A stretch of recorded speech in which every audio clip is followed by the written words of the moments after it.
Passage number 29. Ready? Comments. Mr. Chairman, Sir, I have listened very carefully to the comments made by the honorable members on the finance bill as well as the other aspects of the budget. In my reply, I shall try to cover the more important points made by the honorable members. They have made useful suggestions and also raised valuable questions on policy. As I said earlier in this session, this first budget of ours had to be prepared at a time when allocations proposed for different ministries had been made and they had started working on that basis. Therefore, the scope for giving a new direction was limited if there was to be no wastage of scarce resources. Nevertheless, sufficient changes were made to make clear the direction in which we intend to move and would move in the coming years.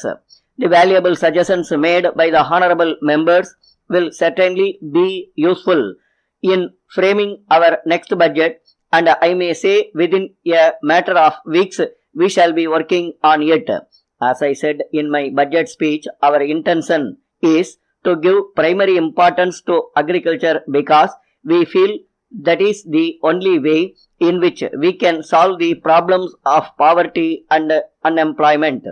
Not only have I allocated more resources in this budget, that I have no doubt in my mind that I shall allocate larger and larger resources in this prime objective in future. I wonder why the leader of the opposition feels that we shall not be prepared or be able to do this. The fact that it was not done previously has persuaded him to believe that it really cannot be done, and that is not surprising, for he has admitted that it is only now when he is free from office that he has had time to think. I have said again and again that primary importance to agriculture does not mean neglect of industry. Modern industry is absolutely necessary in certain sectors for overall growth, and the government will certainly give its due attention and care. At the same time, the public sector will not suffer at our hands. It cannot be neglected.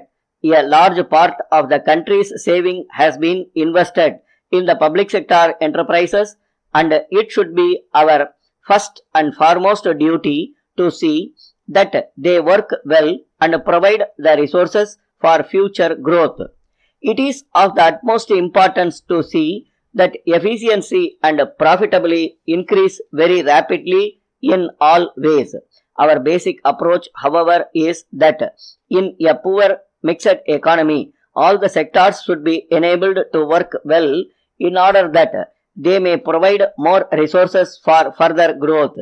Referring to the modifications which I have proposed in the finance bill and the further concessions which I have allowed, the leader of the opposition has placed a most extraordinary interpretation on it.